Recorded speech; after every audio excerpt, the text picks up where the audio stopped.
So me, you stupid dog. And this was a really sad day today when the man came running in and he said, "Do you believe what happened? They shot that little portly boy with the curly Q hair. He looked like a little Abner. You know what I'm saying? That little Abner kid, that Charlie Kirk guy. Oh Lord, they shot Charlie Kirk in his neck and they killed him." I'm a stupid dog. I said, "What?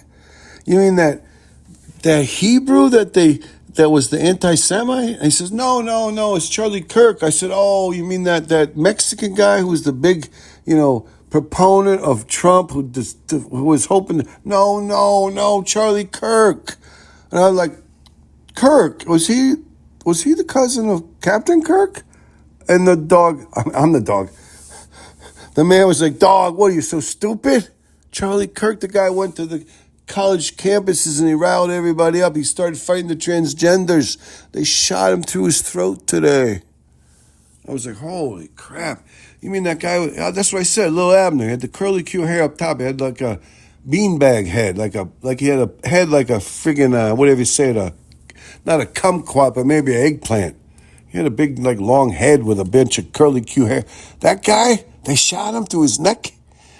And the man was like, "Dog, you can't believe it. The guy he was at this college and they said to him, 'Hey, big guy, what about the gun violence against the transgenders?' And he started talking about, I hate about the violence, but, it's a price we have to pay." And just then there was this little faint pop and he grabbed his throat. Turns out they shot his neck out of him and they killed him right there where he stood, right after the words come out of his mouth about something about gun violence. They shot him.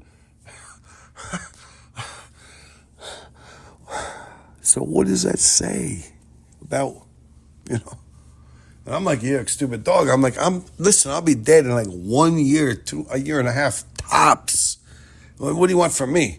I could see the tears welling up in the man's eyes because the man was like, I kind of like Charlie Kirk a little bit. I thought maybe you should calm down on picking on people or stirring up the crap. He said I was going to stir up the crap, he said. He said he was going to stir up the crap. I guess, you got to be careful what you wish for. You don't want to stir it up too much. They might shoot your throat out from you. Big old Charlie Kirk. Big old Charlie stood his ground. Big old Charlie said, "Come on, I'm taking all comers." Big old Charlie challenged him, but big old Charlie should have been doing it from behind bulletproof glass like the Pope, because they shot Charlie's throat out today. Today they shot Charlie Kirk's throat out from under his headnoid. God knows how long he lived after they did that to him or what he was thinking as he died. But whatever. I'm a young stupid dog. So these things have to happen, they say. Some of them do. They shouldn't, and someday maybe they won't, but whatever. I'm a stupid dog, and I don't know anything anyways, and I don't know any better, so whatever.